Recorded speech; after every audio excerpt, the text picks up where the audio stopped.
Le programme que vous allez voir est librement utilisable en classe.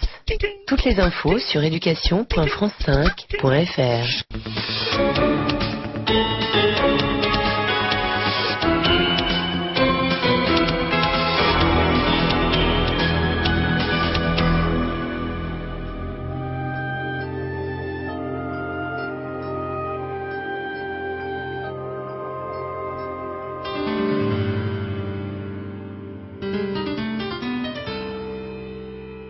Que nul n'entre ici s'il n'est géomètre, disait Platon à propos des candidats à l'académie.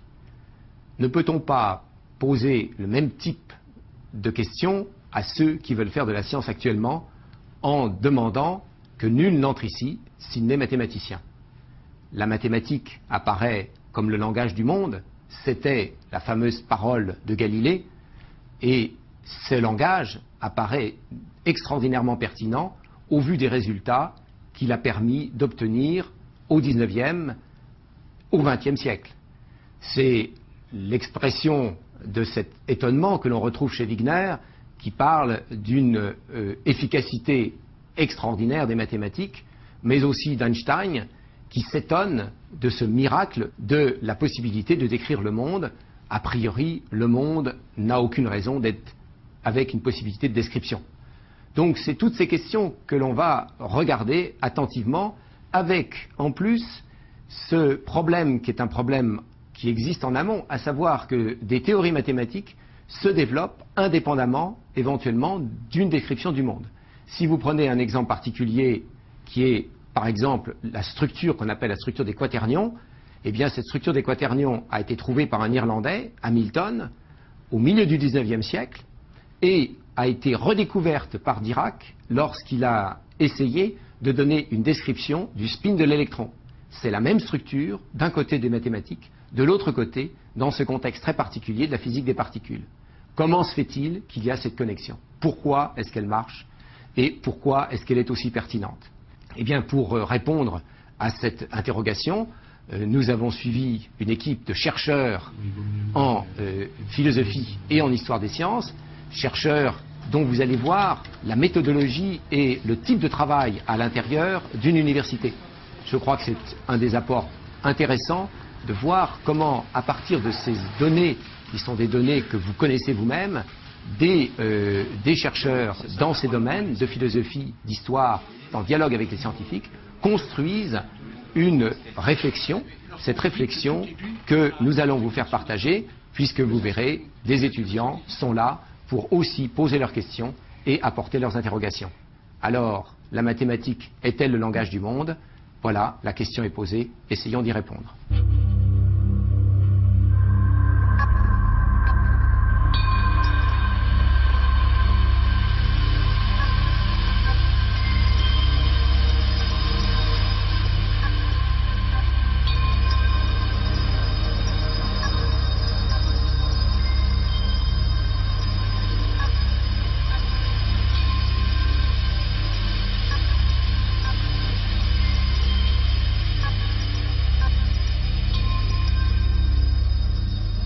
Deux mondes, celui de la réalité physique et celui des mathématiques.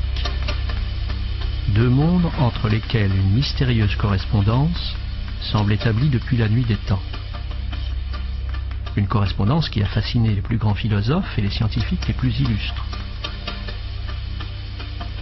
Einstein écrit au XXe siècle: telle est l'énigme qui a si fort inquiété les penseurs de tous les temps. Comment est-il possible que les mathématiques, qui sont pourtant un produit de la pensée, indépendamment de l'expérience, rendent compte si excellemment de la réalité? Mais cette énigme a-t-elle un sens? Ne faut-il pas, comme le proposent souvent les philosophes, mettre en cause la question pour se rapprocher d'une réponse? Nous allons étudier aujourd'hui la relation entre les mathématiques et le monde. Mais lorsque je dis ça, on a l'impression que je veux dire que nous allons étudier ici les mathématiques et là le monde, qu'il y a une adéquation entre les mathématiques et le monde. Mais justement, c'est ça que nous devons mettre en question, nous voulons mettre en question. Mais pour poser la question, de la relation, donc mathématique-monde, il faut savoir quelle est la structure, quels sont les objets mathématiques. Et là, des différents philosophes à travers de l'histoire ont donné une réponse différente. Et je vous ai distribué un texte là, c'est la métaphysique d'Aristote. Est-ce que quelqu'un peut lire ce texte pour voir là? Voilà, Julia, oui. De plus, outre les choses sensibles, Platon admet qu'il existe des choses mathématiques, qui sont des réalités intermédiaires, différentes d'une part des objets sensibles, d'autre part des idées. Aristote commente la pensée de Platon, dont il fut le disciple. Les deux philosophes grecs qui ont le plus profondément marqué la pensée occidentale parlent déjà des mathématiques. Et les mathématiciens ne l'ont pas oublié puisque le mot platonisme désigne un courant de pensée auquel se réfèrent encore aujourd'hui nombre d'entre eux. Donc ça signifierait qu'à l'heure actuelle, les mathématiciens continuent à étudier Platon et à croire que les mathématiques sont dans une sphère idéale, comme les idées de Platon? Et non et oui. C'est-à-dire, non, les mathématiciens, ils n'étudient pas Platon. En fait, la définition du platonisme est une définition moderne des années 30 du XXe siècle. On dit, les mathématiques sont données indépendamment de l'esprit dans une sphère